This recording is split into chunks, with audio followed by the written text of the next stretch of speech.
जय भगवान जय भगवान।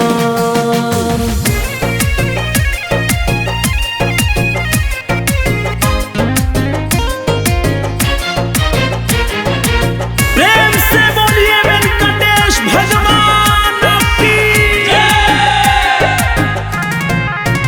ध्वजा धर्म के लहरत रहे आसमान, ध्वजा धर्म के लहरत रहे आसमान। जय हो वेंकटेश भगवान, जय हो वेंकटेश भगवान करी जग के कल्याण। जय हो वेंकटेश भगवान करी जग के कल्याण। बाटे बैसाडी मठ राउर बड़ी पावन धाम, बाटे बैसाडी मठ राउर बड़ी पावन धाम। जय हो वेंकटेश भगवान करी सबके कल्याण। जय हो वेंकटेश भगवान करी जग के कल्याण।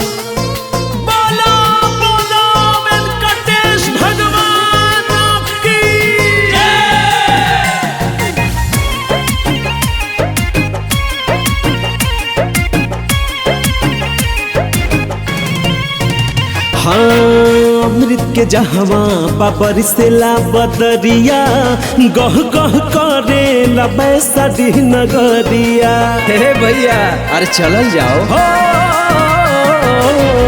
अमृत के जहवा बाबर से ला बदरिया, गह गह करे ला बैसाडी नगरिया। राउर महिमा महान जान सारा जहान, राउर महिमा जान सारा जहान। जय हो वेंकटेश भगवान करी सबके कल्याण। जय हो वेंकटेश भगवान करी जग के कल्याण।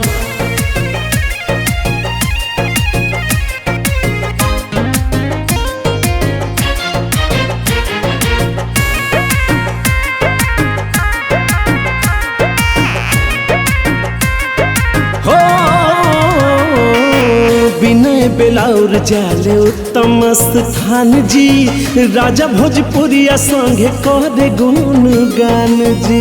ए चाची हर सब लोग मिल के चलल जाए। हाँ विनय बेलाउर जाले उत्तम स्थान जी, राजा भोजपुरिया संगे करे गुणगान।